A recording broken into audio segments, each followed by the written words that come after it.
Hola a todos, en el vídeo de hoy vamos a hablar sobre tejidos medievales en la península ibérica y qué pautas puede seguir un recreador histórico que quiera reconstruir prendas de esta época con el máximo rigor. La reconstrucción histórica es una disciplina que se basa en la investigación, reconstrucción y divulgación y difusión de un pasado histórico.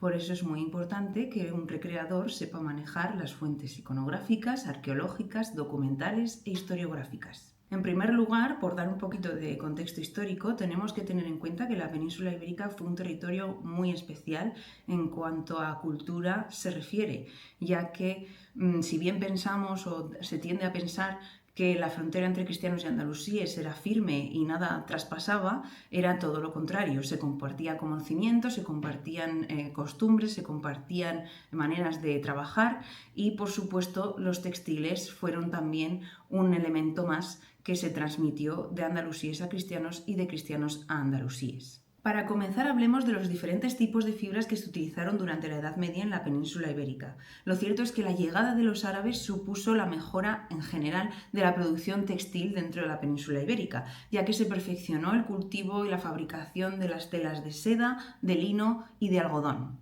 En el caso del lino, si bien desde la antigüedad ya se fabricaba este tipo de tejido en la península ibérica, la llegada de los andalusíes supuso un perfeccionamiento de su elaboración. Los centros principales de fabricación de finas telas de lino en época andalusí serían Valencia, Málaga y también se cultivaría en todo el Valle del Segre y en Sierra Nevada. Sin embargo, el cultivo del lino poco a poco iría disminuyendo y iría ganando terreno el cultivo del algodón. Tenemos la primera mención de este cultivo en la península ibérica en el calendario de Córdoba, escrito en el siglo X por Arib Ben Said y que era no solo un calendario de festividades que marcaba los días del año, sino también un calendario agrícola. Otro de los tejidos que se utilizaban habitualmente en la península y también en el resto de Europa sería la lana. Si bien la elaboración de tejidos de lana ya era habitual desde la antigüedad en la península ibérica, los andalusíes perfeccionaron la elaboración de este tipo de paño y además introdujeron en la península el ganado de oveja merina. Y por último, los tejidos de seda, los tejidos preferidos por la nobleza y la realeza de la península ibérica, tanto cristiana como andalusí, y de los que sabemos de su fabricación, al menos desde también la publicación del calendario de Córdoba en el siglo X. Por lo tanto, la lana, el lino, la seda y el algodón van a ser los 4 tejidos principales que podemos utilizar para reconstruir prendas de la Edad Media. Sin embargo, habrá que tener en cuenta qué tipo de persona estás reconstruyendo. Si eres del pueblo llano, si eres un artesano, si eres de la nobleza, si eres de la realeza, ya que no todos los tipos de tejidos estaban al alcance económico de todas las personas de ese momento. Y ahora hablemos de tintes. También muy importante tener en cuenta qué tipo de colores podemos vestir en la Edad Media. En el caso de los tonos rojos, en la península ibérica se cultivaban la rubia, la aleña y el alazor. Por otro lado, los tonos rojos también se podían obtener del insecto kermes, un insecto asociado a la encina del que había en abundancia en la península ibérica y que daba un tono rojo muy preciado que hizo que incluso se exportara este tipo de tinte fuera de la península. En cuanto a los tonos amarillos, una de las principales formas de obtenerlos sería a partir del azafrán. El azafrán que era conocido en todo el mundo árabe y que en el caso de España se cultivaba en la zona de Valencia y de Tortosa. Por otro lado, también era posible obtener los tonos amarillos del ocre amarillo, es decir, una procedencia mineral. En el caso de los azules, en la Edad Media podíamos obtener este color desde el índigo o desde la planta pastel. El índigo, como su propio nombre indica, procedía de la India, con lo cual tenía que ser importado. Sin embargo, la planta pastel podía ser cultivada en la península. De hecho, Ibn al-Awwam, un agricultor que escribió una obra importantísima enciclopédica sobre agricultura, hablando de hasta 400 especies de plantas y que vivió entre los siglos XII y XIII, llamaba a esta planta, la planta pastel, Nil al-Bustami, es decir, el índigo de los jardines. Las tonalidades de verde se obtenían bien desde la mezcla de tintes amarillos y azules o bien desde el cardencillo, una sustancia que sale del cobre en contacto con el aire o con la humedad y que, según nos relata el calendario de Córdoba de nuevo, tenía que mezclarse con vinagre como fijador de color para obtener ese verde que tintara los hilos. La industria textil de los reinos cristianos era fundamentalmente la industria de la lana. Sin embargo, los paños elaborados en el norte de Europa eran de muchísima mejor calidad que los que se elaboraban aquí. Pero por supuesto la lana y los paños de lana que se fabricaban en la península ibérica eran utilizados por toda la sociedad para elaborar prendas de abrigo y prendas exteriores.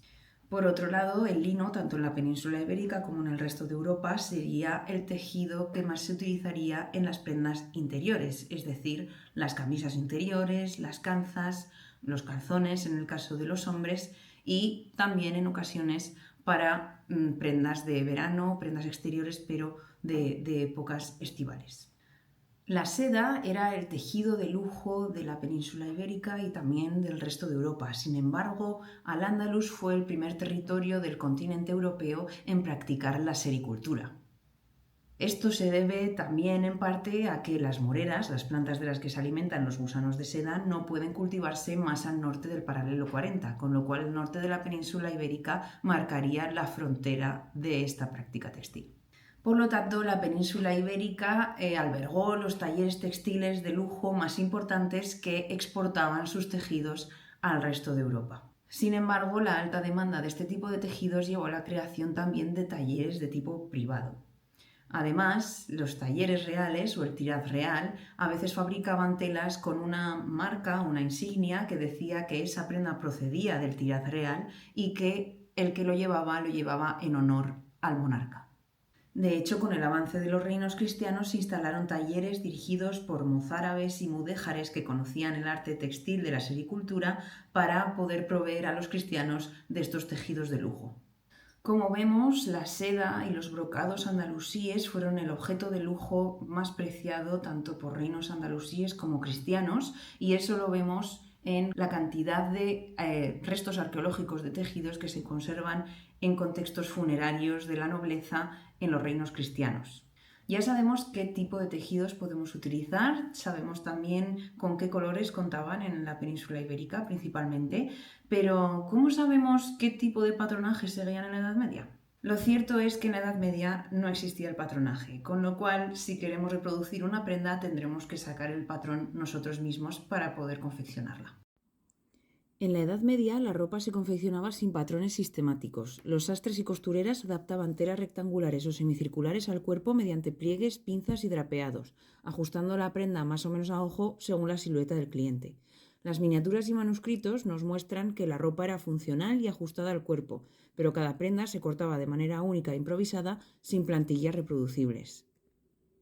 En el caso de la época medieval en la península ibérica, la mayoría de restos arqueológicos textiles que conservamos son en contextos funerarios y de la nobleza o la realeza.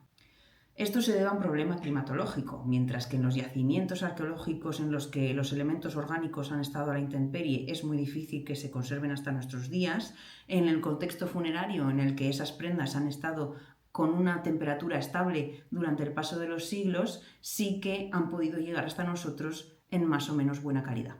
La iconografía, ya sea en miniaturas de códices o ya sea en escultura, también nos da muchas claves de qué tipo de prendas se llevaban en cada uno de los periodos históricos. Por supuesto, la Edad Media duró tanto tiempo que es imposible pensar que solo se llevaba un tipo de ropa a lo largo de todos esos siglos. Tendremos que tener mucho cuidado con que, si queremos representar a una persona del pueblo llano del siglo XIII, acudamos a iconografía de ese periodo.